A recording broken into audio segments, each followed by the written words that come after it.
Dr. Jeremy Weisz here. I'm founder of InspiredInsider.com, where I talk with inspirational entrepreneurs and leaders like the founders of P90X, Baby Einstein, Atari, many more, how they overcome big challenges in life and business. This is part of the Skubana e-commerce mastery series, where top sellers and experts teach you what really works to boost your e-commerce business. Skubana is a software platform to manage your entire e-commerce operation.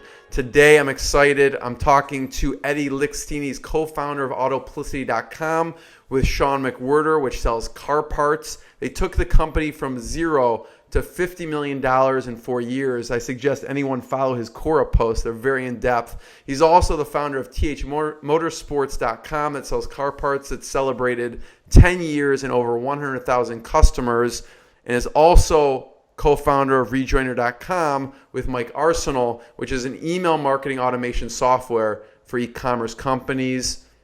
Eddie, thanks for joining me. Hey, thanks very much for having me. That's like a big mouthful of stuff. Yeah, it is. I realize my LinkedIn profile must be just like way too long. I'll cut it down. No, and there's probably like 10 other sites that I do a lot of research. There's probably 10 other sites that you own that I didn't find. But I always like to start with a fun fact. And a fun fact about you before we get into some of the, basically how you got from 0 to 50 million in 4 years, which we want to talk about, is you're an avid lover of feel-good movies of the 90s, and you could rewatch movies unlimited times. What's the movie that you've watched the most amount of times? I think the two contenders are Ferris Bueller's Day Off and then My Cousin Vinny. Okay. Each watched in their own segments. Ferris Bueller's Day Off is more of a Saturday morning show. And then, I even call it a show because how many times I've actually watched it. And then My Cousin Vinny, I used to work in New York, and I'd watch it almost every single day and eat my lunch. And it would just like play on my laptop over and over. So, before we hit play, I wanted to know what's top of mind, what you want to discuss, what you think is most important. You said something really interesting, and you talked about building a legacy, building a brand. Talk about that. So you and I kind of touched upon that. A lot of what I contribute on Quora is guiding people, especially the newbies in the entrepreneurship world or the e-commerce world, is to build something that helps others. So just kind of coming out and regurgitating the same thing. So whether you're making a product or reselling something else, coming out and just making the exact same thing for $1 less, you're not really helping anyone out. You're not really helping market out. You're just trying to kind of steal the back. Yeah, you use the phrase on your Quora posts a bunch of times, race to the bottom, which I like. Yes. Yeah. So, that's the old AT&T MCI game where you're going to just keep cutting down until there's nothing left. And you see that a lot on Amazon. You see that a lot with people who are competing on building a product where, they may have the same type of slicer of some sort, and the next guy's just looking to make it for $1 less in China. And it doesn't really help the consumer, but people know how to game the system to get reviews and grow the products up. That's one thing that I always advocate. Try to make something new. Yeah. And then when you build your own brand, it's really easy in e-commerce off the bat to make money. Buy low, sell high. Pretty simple mentality. But what happens after that is more difficult. And if you continuously just do that, let's say you built your entire business on Amazon, no one really knows who you are. So after 10 years, the only thing you can do is shut down. No one really, some people claim that you can sell for a huge multiple. I've seen that. I don't believe in the same. I've been in some shoes of the VC guys, and it just is not really appealing. So, talk about that for a second. I find this interesting you say that because how do you differentiate yourself with car parts? So we have two entities. We have TH Motorsports and Automotive, which are both ran separately. TH Motorsports is now 13 years old, maybe even 14. No, 13 years old. And its basis was social marketing. So everything that you know about social, we were doing way back in the day. And it was started in a really simple manner where... Why did you start it in the first place? I love cars. So I'm a huge automotive aficionado. Yeah. And I was on forums. That was the first place that I could find information. Like, I wasn't a mechanic. There wasn't really many places to go on. But there was this great group. Specifically, I had a 2001 Honda Civic, was car number one for it. I had a 2000 Honda Accord. Yeah. Yeah. I feel like a lot of people just had a Honda at some point in their life. Right. And I just got this knack to do something unique with it. I didn't want to drive the exact same car that everyone else did. So the only place that I found was the forum. And on the forum, it was just alive. People were chatting, going back and forth on parts. So you wanted to soup it up. Absolutely. That was the time where Fast and Furious came out, too. So This is like hand in hand. I mean, I love cars since I was a little kid. But this is exactly the same time. And the school that I went to, like high school-wise, we were a really automotive-driven school. A lot of like kids drag race, stuff like that. Really? So, yeah. So you used to drag race in high school? I mean, I can't legally say that, right? I don't know, actually. I can maybe. You plead the fifth on that one. Just up here. So what's the fastest you've ever driven a car? Legally on a track, probably about 170, 180 miles an hour. Wow. Something of that nature. Yeah. I'm not really huge on like top line speed, more on circular track or something with multiple turns would be the more fun part. But anyways, kind of circling back to where we were. Yeah. Just kind of got this knack to actually modify the car. At the same time, I just started college. I was in the entrepreneurship club. I went to University of Illinois at Chicago, had a very small entrepreneurship club. Within like half a year, I became the president of it. Most people just sign up for credits. I actually thought it was an interesting thing to take part of. And there was a once a year, it's kind of like a seminar. I think it still goes on. If you're a Chicago native, for whoever's listening, it was at Navy Pier. Right, yeah. And it just like the bug bit me. I wanted to do something. Yeah. And I was already selling books for a few people. I sold a lot of stuff on eBay. That was like how I made money on the side. So I thought, okay, why don't I try this in the car part world? And my first supplier was actually a competitor who I was buying from on the forum. So that's TH Motorsports. That's how it differentiates. It still to this day has a really big presence on the social side, and that extends outside of just forums. That can be on Facebook. What we do is we try to help people. So what our big differentiator is from the Amazons of the world, as a lot of people like to say, is we are gearheads. We employ ASC techs. It's people who know the nuts and bolts, who can help you with a huge $10,000, $20,000 engine build and get you on the track, or they can help you with something simple. Autoplicity is a little bit different of a play. So Autoplicity's value add is you have the largest aggregation of automotive parts online in one spot. Yeah. So it is kind of like the Amazon of automotive. It's a site that works really well, fluid, fast, easy to find stuff, and you can go on and buy a bumper, a distributor, you can get floor mats, and if it's a truck, you can get a winch for it all at the same time. Right. So that's kind of our value add to the world when it comes to Autoplicity. At what point did you start Autoplicity? Autoplicity is now 4 years old. It was kind of the brainchild of wanting to expand. So TH Motorsports focuses on sport compact. That's, again, back to the Fast and Furious old school days. It now does a little bit more than that, but that's its roots. And I just really wanted to expand. I remember going to the SEMA convention, and every year I would kind of hang out with all the sport compact companies and areas. And then I saw that they were just minute in comparison to the rest of the market. Then I started doing research. It was a $300 billion market. I said, okay, we need to scale up quick. And that's where I met Sean. So TH Motorsports, what did it look like e-commerce wise 10 years ago? What were some of the things that worked then, and then what started to work as the internet grew? I mean, 10 years ago is like stone ages of the internet. Yeah. That's, sometimes I'll jump on Wayback Time Machine. Yeah. And so TH Motorsports originally was called TrueHonda.com. Okay. Hence the T and the H. There was a period of time. I was wondering what the TH was for, yeah. Yeah. There was a time where everyone had a very unique name, and then they used a trademark of some kind of automotive brand. And somewhere around year 2 of running True Honda, you got the letter from the manufacturer that said, You cannot "You use their have to name. use the name," because they were kind of new to the internet too, so they let it slide for a little bit. So what everyone did is they just conjugated the name, just took whatever you had and added in motorsports. I gotcha. Wouldn't recommend that to people. Not very SEO friendly. A ton of people with blank blank motorsports. Right. Um, So what did it look like? What were you doing to sell then? That's a very interesting question, and that's something that is kind of part of our company credo.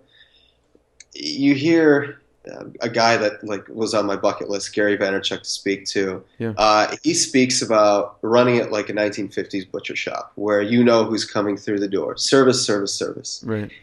That's what we started with. Mm-hmm. We were on forums, or let me rephrase, when I always say we, it was just I at the time. Right. I was on forums and a few other people joined on there after. We would just help people out. It was like honest to goodness help.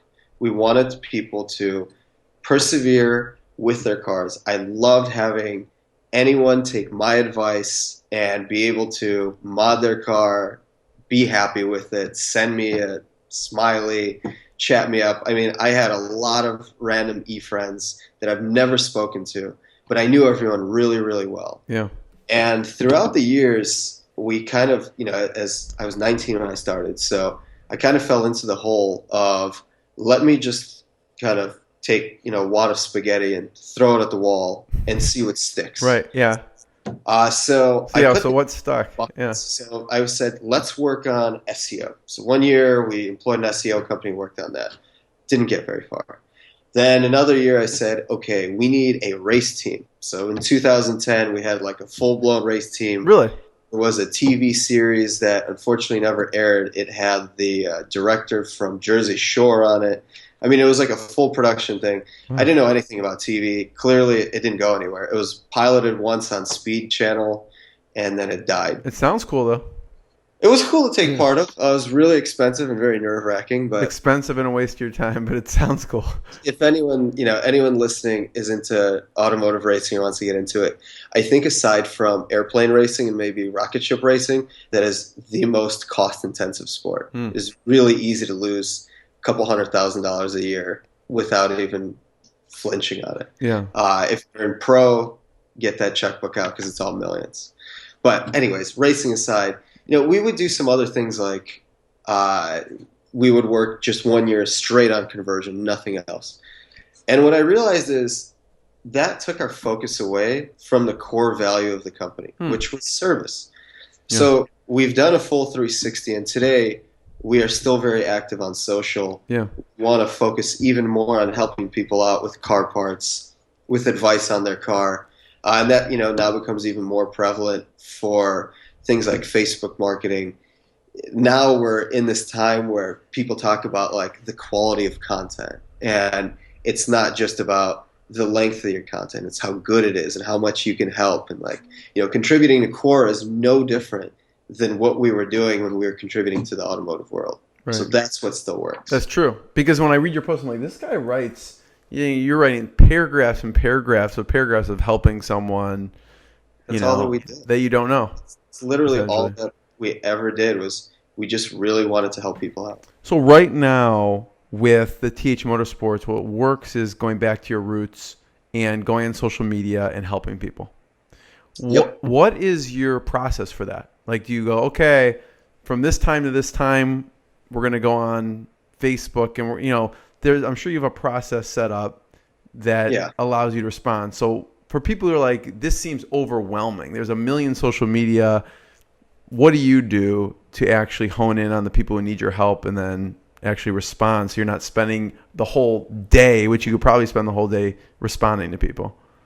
Well, I used to, probably about 6 or 7 years ago, we have now 3 full-time staff, or bringing on a 4th, and they spend all day on social media, whether it be forums or Facebook, but they are social selling as well, and they're taking phone calls. So if you want to knock that part out, if you knock out the phone call side, your best bet for someone who's starting out who wants to contribute on social is find something that you're good at. So that's the first part. like hands down, make sure that you're in some way, shape, or form a specialist. Yeah. If you are great at whittling wood, contribute at whittling wood. Right. The best thing to do is actually answer questions for people rather than just writing up your own blog posts. You see a lot of people today sit and write blog posts and then they have to market them. That's a really big effort. Yeah. That's basically you creating your own online consultative business. Yeah. If you can answer people's questions, go on forums if they're still It relevant. sounds so simple, but it's so true. Yeah. Go to the section that you're really good at and just become the authority there. Be the guy that answers everyone's questions and just continuously do that. You will pick up traction. It is an organic way of succeeding. Yeah. It is not short. There's no shortcuts to it. Right. You have to be likable. If you're in no way, shape, and form kind of like the personality of a people pleaser, you probably won't like it because you won't really get that gratitude where someone says thank you. You probably won't get thank yous for a long time. Right. But you'll get followers if you're going to be on something like a Twitter or a Facebook. If you're on a forum, people will directly respond to you. Yeah. Forums are not, no longer as prevalent. They're more of just knowledge bases. Yeah. But that's a perfect opportunity for the person who's starting out to be able to actually give that knowledge to the world and then have it be indexable, which is really huge. There's your little SEO play that can come back with that. Yeah. Eddie, when did you first start to get traction? Like you said, you could go years without a thank you. When did you first start getting traction for TH Motorsports? If you contribute, one of the things that we were doing, we were selling right away as well. Yeah. So what were some of the initial products that you were selling? Oh, I can remember this very well. The very first product we ever sold was I wanted something that was unique, that no one could sell, and I wanted to find a pain point in the market. Yeah. The most popular thing for that car at the time was this turbo kit. Okay. It was very expensive. You got to figure this was a car that was brand new, $16,000, $17,000 in 2001. Yeah. So call it like a $25,000 car of today. Yeah. That turbo kit, which made the car quite more powerful, was around $3,500. Call it $4,500 today. Yeah. And it's like 20% of the cost of the car-ish. Yeah, exactly. Yeah. It was sold by two guys. It was called Stafford Fabrications. Okay. Two Mikes, Mike and Mike. And I think it was either Mike and Mike or they were both Stafford brothers, one of the two. But they were horrible about customer service. So they would, it would take like a year to build one. Really? Oh, yeah. Wow. The production time was awful.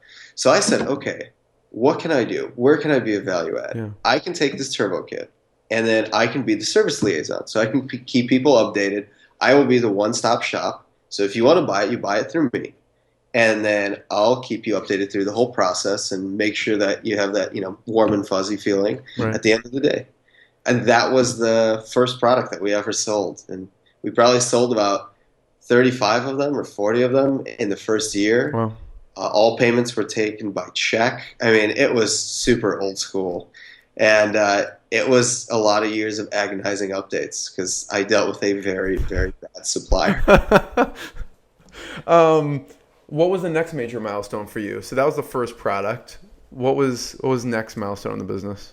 So we were only in Honda. It was truehonda.com. Right. Our website was built by a guy at school at UIC or University of Illinois Chicago. Yeah. I followed that traditional make a flyer and staple it all over school and someone will, pick it up. And this guy did. And he literally built a platform from scratch. Really? Yeah, I don't even know what it was coded on. I have no clue to this day. He just kind of built it, set it, and forget it. He actually had an interesting story where he got caught by the FBI. He used the same server that we were on to hack the Dare website. Are you serious? Yeah, So apparently he was like a there's major this hacker?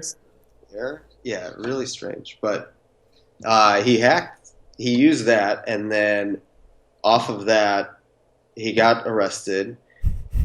He got kicked out of school, and then he got picked up by Apple. So that's what I heard. That could all be completely BS. And So he put this site together, and then what happened next? Together, it had 300 products. It was impossible to manage them. I remember this back end was like horrific, and How many suppliers did you have at the time for the 300 products? We had one. Oh, that was one. So the one with the bad customer service?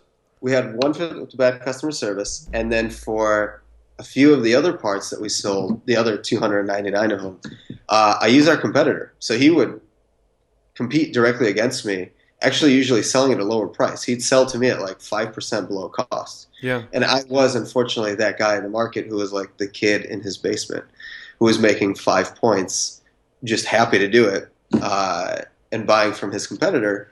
And the first time the big epiphany came was I figured out what a distributor was. And that was like an official supply chain channel. Right. So when that came on, we grew with our distributor, who we're still really great partners with today. And they introduced us to new markets. So then True Honda started to become like True Nissan and a few others. It didn't really hold that name. We switched the name to TH Motorsports at the time and started breaking into different markets. So but you owned all those sites at one point, like True Honda, True Nissan. No, it was just. Oh, you didn't. Oh, I got you. Okay. The rest were all under the TH Motorsports brand. But it gave us the ability to be in the social world, other places. So it taught me that the approach that we had was packageable to different markets in the automotive segment, and that's how we grew. So how did you get traction? Now you have these 300 products on your site. Now how do you get people to buy the products? It was all off forums. We all had forums. No organic presence. I gotcha. None. We ran, when we expanded markets to Nissan, to Subaru, our website still had 300 Honda products. We actually ran 2 years without having an official website to support those products. Really? It would be only on, you'd have the picture on a forum post, and then people would pay us through PayPal. Google Checkout used to have this cool thing where you could send an invoice and they can pay by credit card. So it was like a virtual shopping cart, and we didn't really talk exist. about minimum viable product, right? Yeah. You don't even need a website. Yeah, it was an interesting time. I mean, that stuff doesn't fly today. It's very personal, though. It's almost like Craigslist where you're selling a car and you just like take a couple pictures and except you do it virtually. Yeah. So when was the next major milestone in the business where you're like, wow, this is a business? Like you went from your basement making 5% to the next level. When was that point? So once we brought on our distributor, we understood that there was more distribution in line. At that time, we launched a website that had 100,000 products versus just 300. And that really changed the game very quickly. That's when I started to understand, you need to build a site properly, what conversion's about, or the world of CRO. I mean, a lot of those things to me at the time didn't have a specific name. Right. But just marketing in general. Right. So that's when things started to change around. Yeah. How do you manage? I mean, you said it was hard to manage 300 products. Then how do you manage 100,000 products? It's market demand. So we would still focus, it's that 80-20 rule, but in this case, it was the 90-10 rule.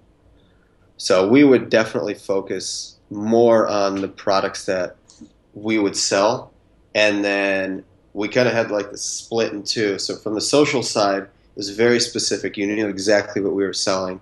When it came to the website, big driver at the time was Google Shopping when it was free. Mm-hmm.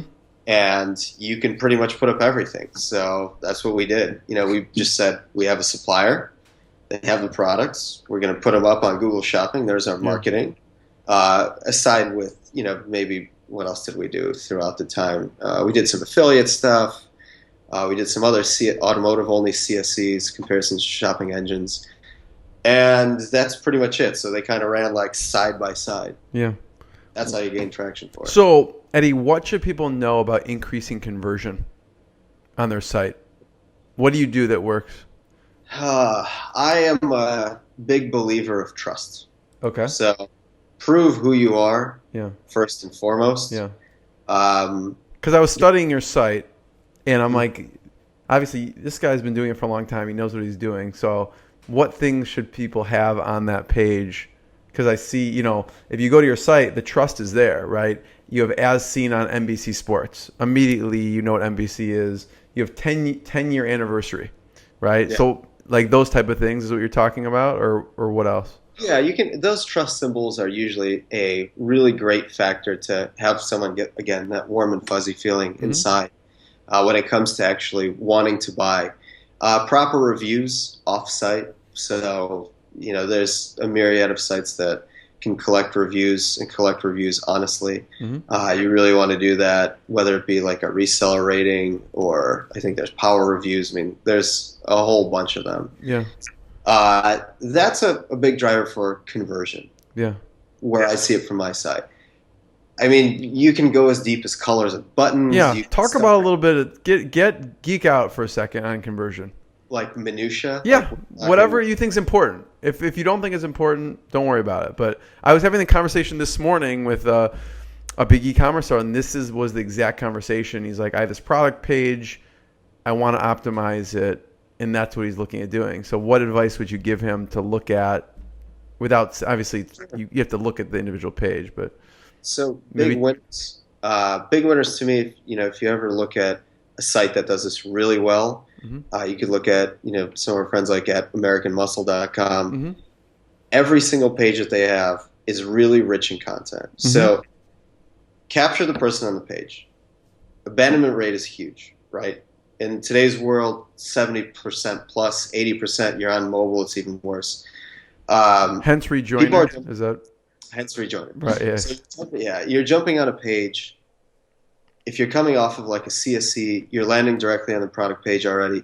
You have just one chance to tell an entire story and help convert that person all at the same time. So how do you do? In 2 seconds, right? Yeah, 2 seconds before they click back and check another price or something like that. So in today's world, I see conversion as engage the customer as much as you can. So start solving pain points for them. Yeah. Why is the person going on your page? Do they just need a price? Cool. If they're just looking for a price, display on your page the prices of some of your other competitors, if you legally can. That way, they don't need to bounce out. Yeah. There's one thing that you can do. Yeah. If you're having a customer come to your page because they're interested in the product itself, get a video up there. Show it in full. A huge write-up is great, but people run out of gusto. They're not going to have the time to read, like 40 paragraphs on exactly what this product does. Right. Give the key points, put on a video. If you have something that is applicable where you have the product in hand, do an opening box video. Show people what it's like. Hold it. Twist it around by the camera. Yeah. Give people an idea. That will inherently give you authority. If you really want to go a step above and beyond, if you're reselling someone else's product, have someone at the manufacturer either film the video, if you can do that, or have the manufacturer contribute directly onto the page. Once again, co-branding with more authority. Once you do that, and you put it out there that you have this great service level, the person doesn't really need to leave, and then they're more price elastic. Yeah. They're happy to pay a little bit more with you because they see that you are a specialist. You have all this knowledge in the product. You'll be able to help them out. And that's what you can do with one page. Right. That's my big part of conversion. When you're going onto the checkout side, I think on the show you had before, you had Neil Patel on the show. Yeah. And I know Neil's company does work for Amazon. I'm pretty sure they're in the CRO space for Amazon with them. And if you ever want to see what one of the best checkouts looks like, look at Amazon. Right. Start studying where you can hit the homepage, where the link deactivates, colors, time, size of pictures. I mean, right. They've done all the testing and spent tons of money doing that. Yeah. I mean, when you get into the really, really, really detailed aspects, I mean, that's where you want to look at the big sites that compete against you to see what you can take away from them. Yeah. No, I like how you keep highlighting, Eddie, pain points, from choosing a product to on the page. What is a pain point that you saw, only because you're in the industry, that you saw that you needed to highlight in a particular page because you knew the customer that maybe most people wouldn't have thought about? What are some pain points? So that was the biggest one. And that's, this is something that we do on Autoplicity is we thought, okay, why do people go on a CSC, comparison shopping engine? So, call it Google Shopping. We'll go back to that.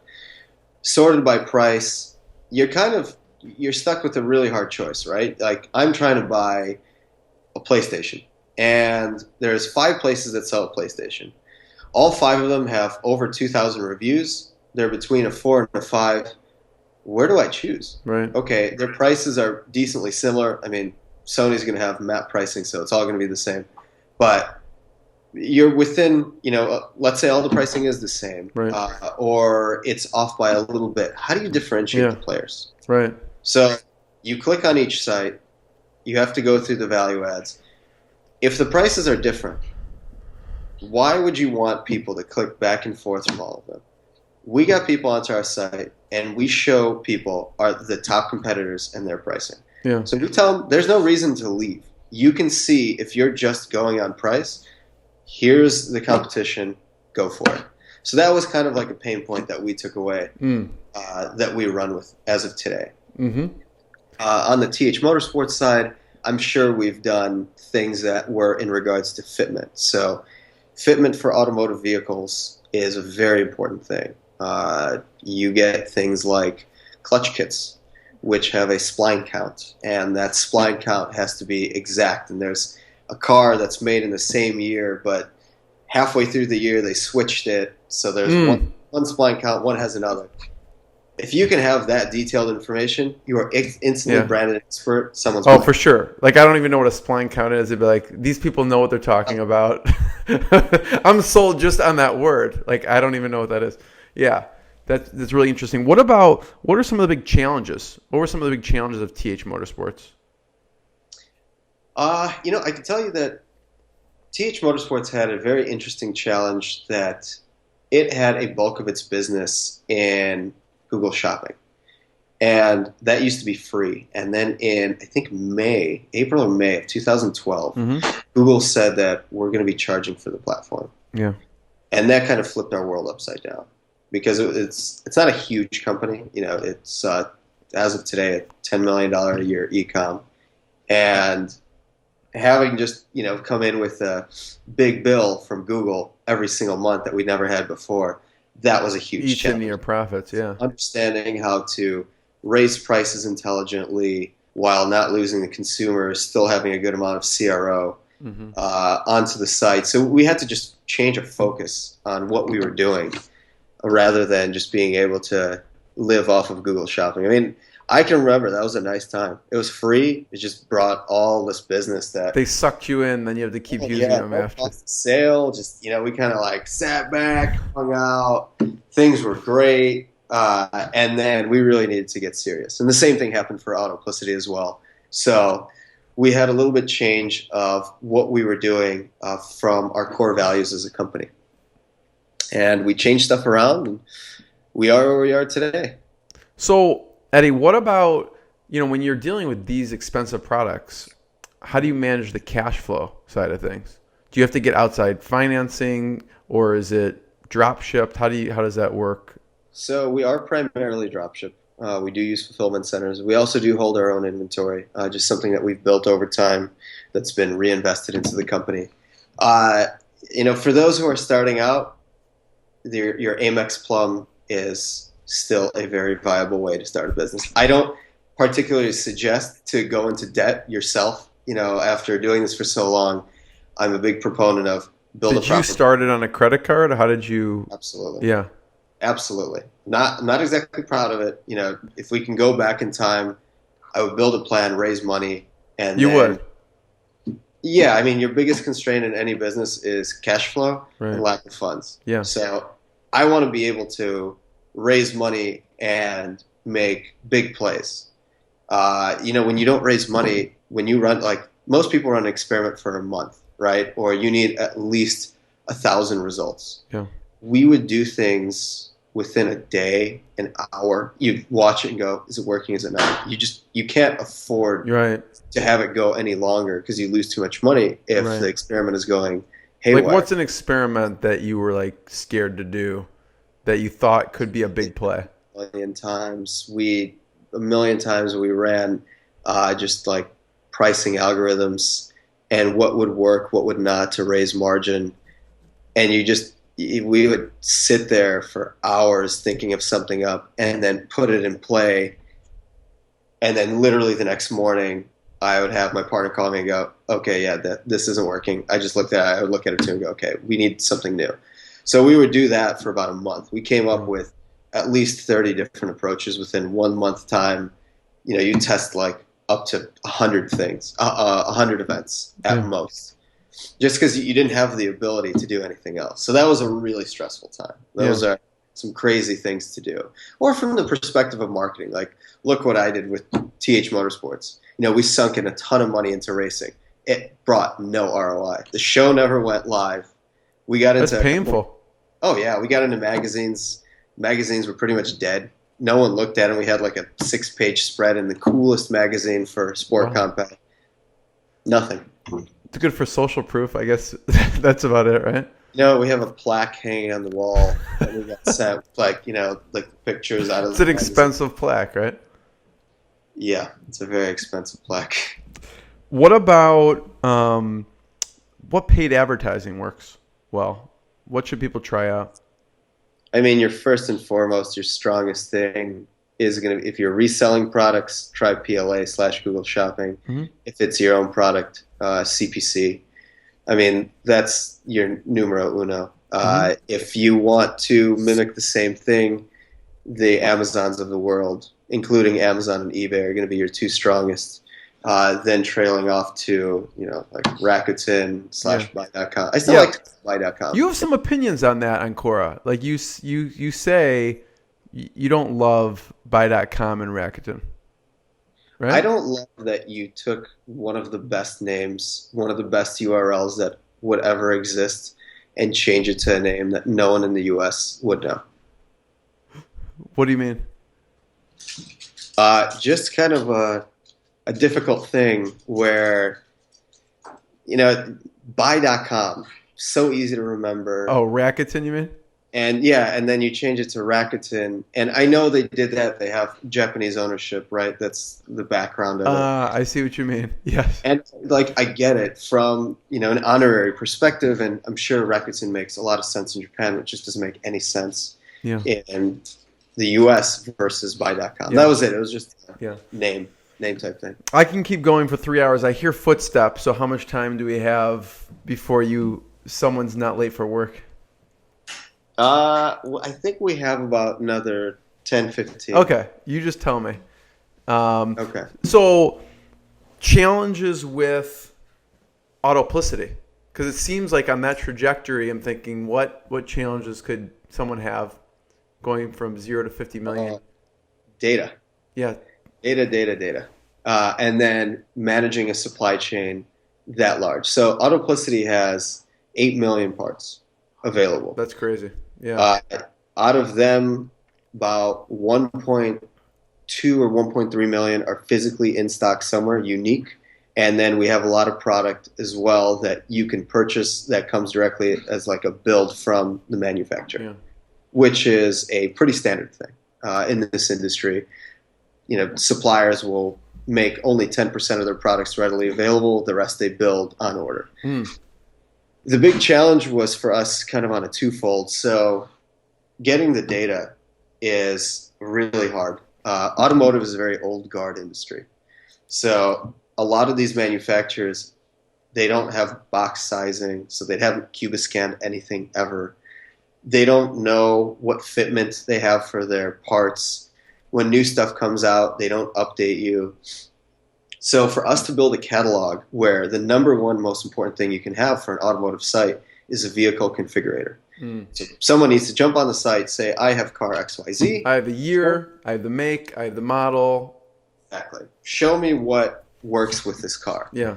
And that's where you run into a big issue, just because a lot of times customers think that it's our inadequacy, that we have bad data, or we led them in the wrong direction. But in reality, it's the manufacturers don't even know. And the manufacturers, a lot of times, are just supplying from China or from somewhere overseas. Yeah. They're getting this giant catalog of stuff that has bad fitment on it. So getting that, images, descriptions, I mean, you're putting together this massive catalog, which has been a huge undertaking. It's a challenge of our company. And that's one of the things that sets us aside from the rest of the competition. You can get into the automotive world, but to build the size of a catalog that we have is very hard. Yeah. We sell on Amazon, and Amazon asks us for data. That's one of the very interesting things that, we were talking in the beginning about building your own brand. Right. Companies like Amazon have this beautiful model where they have the marketing power, so they tell you, hey, give us the data. You'll be the unique seller for it. And you are for a little bit of time until someone else matches up with that ASIN or SKU on your side, and that's it. Then you're competing on price. Then you're competing on price, and you've given the data up that was unique to you that you bought out. So does that end up being a good thing, or I think at the end of the day, it's going to come out one way or the other. It's going to happen, so you might as well just be the first. Yeah, hoarding it is not really going to be the big driver. Just be on the cusp yourself. Yeah. With 8 million products, we have tons of room for improvement. Yeah. So that was the big challenge when it came to Autoplicity on the data side. Yeah. And then on the flip side, you had management. So coming from TH Motorsports, we were in 4 different platforms, 4 or 5. Like the Subaru WRX, Nissan 350Z, which coupled with an Infiniti G35. Now there's the 37, Nissan 370Z, et cetera, et cetera. Hondas and some Mitsubishis. So we were pretty much specialists. Now you're throwing at us 8 million parts, and we have to be specialists in everything. Yeah. So we're a parts counter. Yeah. With that, just on the side of helping people out, that's already a difficult aspect. Yeah. But then you have a lot of different suppliers, and these suppliers are different sizes. So some use a very rudimentary form of order processing. So we'd have to tailor our own custom software to make sure it worked with them. Everyone has a different EDI software to pass them those orders, get tracking numbers back, automating. Everyone works in a different way. So you're really managing, it's kind of like babysitting a lot of different people and making all of that work. So that was a huge challenge and an undertaking. I suggest for someone who's bootstrapped, raise some cash before you can do something like that. Because if you don't have a really talented team on board, which we were very lucky to do so, being bootstrapped, it would have never worked. Yeah. Talk about that for a second, Eddie, the talented team, right? You have a team of people. How many people does it take to manage and run Autoplicity? Sure. So we are currently in, with some contractors, in the mid-30s for employee size. We don't warehouse that much, so we only have a couple people there. Where you usually see in automotive companies, they have, which are somewhere around our size, have like 80 to 100 employees. Most that you see is just in the warehouse if they're building something out there. From the management perspective, I have my fantastic partner. He is our CTO and CEO, or co-CEO, all at the same time. That's Sean. And then I'm more on the biz dev procurement side. So I've loved that side of the business forever. I love dealing with people. And the rest of our team. How'd you meet Sean? Ooh, we have a cool story about that. I know we're running low on time, but when I was running TH Motorsports, he actually had an e-com that was competing against us. And so what happened? We thought we were really pretty much kind of like... So you hated each other. You were enemies. Well, they were kicking our butts. And it came out of kind of nowhere. And I'm always the first person to partner with my enemy, technically, rather than... So I contacted him and asked him. It was on Facebook back in the day when you can just message anyone you want, and it doesn't go into like some filtered inbox. Right. And I just said, I'm really humbled by what you guys are doing there at your company. And I found him on page like 17 of Google on some forum. He had his own blog post about going off-roading in, what was it, a Discovery. Yeah, it was in Land Rover Discovery. And I messaged him and I said, hey, do you have any software that maybe you can share with us? We'd love to lease it. You guys are doing great. And he actually responded to me and said, I just left this company. And I'm kind of in limbo right now, looking at what to do. And I knew it right there and then. I'm like, I got to get this guy. So I flew him down to Chicago. Where is he from? So he's an Orange County guy. Okay. So he's a California side. And flew him down, and we had just a ton of fun. Yeah. So tell me about the brainstorm. So you're brainstorming at this point, right? What you can do together. Yeah, we took the model of what they had. So I saw that he was very heavy on the software side. He comes from a technical background. Uh, there's a site called Marine Depot. They're pretty much the leader, as far as I know, in anything that has to do with fish, aquariums, things of that nature. Okay. And he was pretty much their IT director. Hmm. I don't remember if he had like a VP or CTO role that was executive level. Right. But their auto parts site was great, and it was closing down. It had the ability to span in every single type of market. So we said, why don't we take your knowledge base and start building data? You know where to get data from, and I know suppliers. So we'll merge those suppliers. Yeah. So I'm going to bring, what was it at the time, 7 years of buying power with a person and an entity who was able to build something out, all from brand new, unique data. Yeah. And that's it. We kind of merged the two, and we became a powerhouse. So it was. You took your two top strengths and just combined them. Yeah, and even still to this day, we still work in that unison. So anyone, again, listening, if you find a partner, make sure that partner complements you. If you both do the same thing, it is not good. Yeah. What's the toughest part about managing and leading staff now that you have in the 30s? Sure. Specifically that, never being acquainted with it prior. I was never groomed as a manager. I never worked anywhere. I literally went from valet parking and selling random stuff. I worked for a couple of years as a runner or clerk at the New York Mercantile Exchange. In New York, yeah. Learned a little bit of grit there. Basically learned not to make mistakes ever when it came to mathematical mistakes. And then afterwards, just running my business. So I've never had the ability to manage a staff. Right. It's difficult. And what works for you? What's your style? Lead by example. Mm-hmm.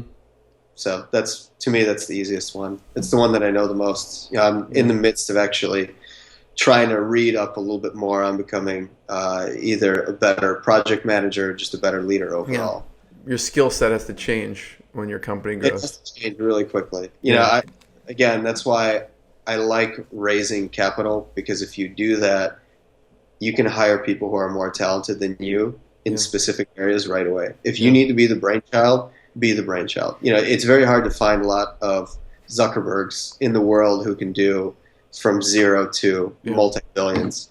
And, that is the same with us. Is at some point, you're going to want to hire a weathered CEO, some ex-McKinseyite who's ran, a big company or something of that nature. Yeah.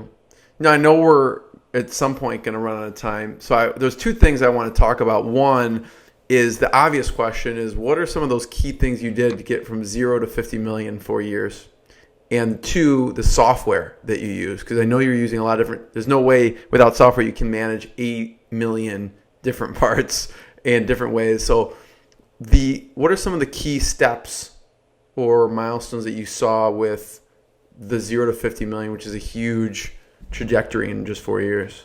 So since we are pretty close on time, I'll kind of wrap that and package it up. Yeah. The biggest milestones is data. So when we were talking originally about content, content, fitment, and data in our world is the most important. So when we get really good data for a brand that we sell, and then we can give specific descriptions, when the customer goes on the site, and if they have a video on our site or they have a really good description, all the different details of what they need, that's when your conversion starts to go up. So as we keep improving data and keep sourcing it from different suppliers, in that factor, we kept on growing. And, I can talk about site speed for conversion. We've revamped the look of it multiple times. We're really strong from an algorithmic perspective on a pricing model of what we do internally, how we go to market when we bid for Google Shopping or PLA, CPC. I mean, there's just like this whole myriad of things. Right. So we would need another like hours and hours to discuss of how you kind of ramp that up. Right. In regards to some of the software that we use, this is where I want to kind of, inject and plug in a software like Rejoiner. Right. I love that software. I came on board as a late co-founder to that company specifically because I liked it. It was like the Hair Club for Men. If anyone remembers the Hair Club for Men commercials, where the guy at the end goes, "I'm not only the president, I'm also a client." Right. That was exactly it. I was the client of the company. It was tiny when we started. It was all self-serve. And I loved the team. And the team was just a co-founder at the time. There were a few others. They're no longer there. But that was the person who I interacted with. He was such a great guy. And I loved the person and the product. The product was easy to install. Like, I think we got up and running in like 10 minutes. It's literally just Java. And that helps capture abandonment. That right? Originally the business was based on just abandonment side. So we would capture at the cart level and then do a drip campaign and remarket to the customer via email. Now we've transformed the company completely. We do pre- and post-purchase marketing. We are bringing on just like full-blown lists if you want to do it with us, and we're full service. So we take all the CRO knowledge and put it together between all of us, a bigger team originally than when we started. And what I love doing with using the Rejoiner software on our site is that we can always trigger-based appeal to our clients and send them that specific email that they need, rather than doing just like a giant blast that's pretty traditional in today's day and world and works pretty well. But, if you have a high volume and with so many different products, we would need to hire just hundreds of people in every segment to write content. This way, we're able to systematically approach people and get them to shop with us and have that good feeling, whether it be before the purchase or afterwards. Yeah, well, you guys will have to chat with Skubana at some point, because I think you have similar customers, because they do more the automation, inventory management, SKU profitability, that kind of thing. Yeah. What other software do you use that you like for the business? So to be honest with you, I think maybe because we're Midwest boys, some of us, we're very not just frugal when it comes to software, third-party SaaS, but being in the industry itself, I know there's a lot of fluff. So we actually build a lot of it ourselves. Internally? Yeah. Our OMS is built. Well, because you have a good CTO, right? Yes, we do. Yeah. We have a fantastic CTO. So that's why we're able to build a lot of things in-house. And I don't always recommend it to everyone. Well, what's a key thing, or the type of thing that you've built in-house that you're like, we need this? Because that's a lot of time and resources for an important person in your company, right? Yeah. So what was top of... Our OMS is probably one of the most important things we've ever built. For order management, I mean, you can't get any more detailed than that. We need it to be customizable, as I was saying. We have so many different vendors. You built that from scratch. Yeah. We have a lot of vendors who request a lot of different types of data, a lot of different types of communication, and we have different service levels that work with each one of them. So we have to have something that's custom tailored to us. Yeah. And having that in as powerful of a state that it is, I'm not going to get into the details of it. Yeah. It really just makes our lives amazing when it comes to day-to-day process. Yeah. That's about it. If you want to find something up, because I do have to go. Yeah. Eddie, do your thing. Where can we point people towards? Where should they check you out online? Go on Quora. And always, you're welcome to visit our sites, but check out, I'm sure a lot of people on this blog. We have rejoiner.com, autoplicity.com, thmotorsports.com, but you have some really content-rich posts that you've answered on Quora. People should check them out. If you just want to see kind of my point of view, but take a look at, I'm a big proponent of Rejoiner. Yeah. Take a look. It's really cool. Eddie, absolute pleasure. Thanks so much. Jeremy, thanks a lot, man. You enjoy your time.